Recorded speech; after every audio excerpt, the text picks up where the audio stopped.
बाबा विश्व के प्रथम आनंद मार्गी। 1970 तक मैं लुधियाना आनंद मार्ग स्कूल में कार्यरत रहा।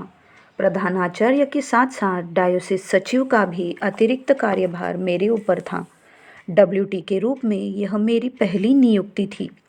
शिशु सदन प्रारंभ करने के लिए धन की आवश्यकता थी। लुधियाना के सभी मार्गियों के सहयोग से विद्यालय तथा शिशु सदन आर्थिक दृष्टि से स्वावलंबी हो गया। मैं आसपास के कस्बों, प्रखंडों तथा गांवों में प्रचार के लिए जाया करता था। मार्गी पूरी तरह सहयोग कर रहे थे। सभी उत्साहित थे तथा निष्ठा के साथ प्रचार तथा जनसेवा में लगे हुए थे। जब कभी देश भ्रमण पर बाबा निकलते थे तो दिल्ली अवश्य आते थे।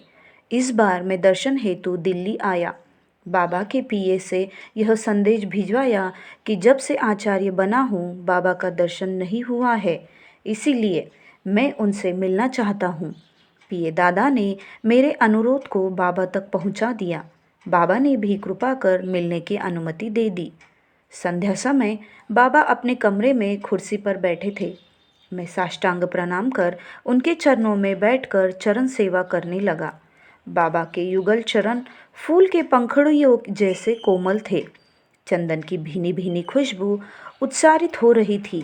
बाबा ने मुस्कुराते हुए कहा, आहा, आचार्य कमल कुमार पधारे हैं।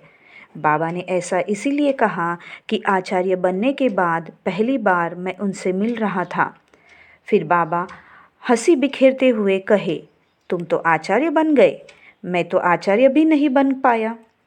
मैंने बाबा से कहा, ओह बाबा नहीं, आप आचार्य से बहुत ऊंचे हैं, आप आचार्यों के जनक हैं, आप सब कुछ है। प्रत्युत्तर में बाबा ने कहा, नहीं, मैं एक आनंद मार्गी हूँ। यही नहीं, सृष्टि में मैं पहला आनंद मार्गी हूँ। बाबा ने जब ये बात कही तब मुझे लगा आनंद मार्गी का सार्वभौम दर्शन विश्व ब्रह्मांड नक्षत्रों निहारिकाओं में फैल रहा है। मुझे लगा बाबा परमपिता है। वह मेरे ही नहीं सबके पिता है। पृथ्वी सहित सभी सुदीर पिंडों पर रह रहे सभी मनुष्य उनकी संतानें हैं। बाबा परमपिता है और समस्त सृष्टि उनकी लीला भूमि है। सभी उनकी संतानें हैं। सभी को अपनी ओर आकृष्ट कर रहे हैं। सभी को उनका अनुसरण करना चाहिए, क्योंकि मात्र वही अनुसरण के योग्य सत्ता है।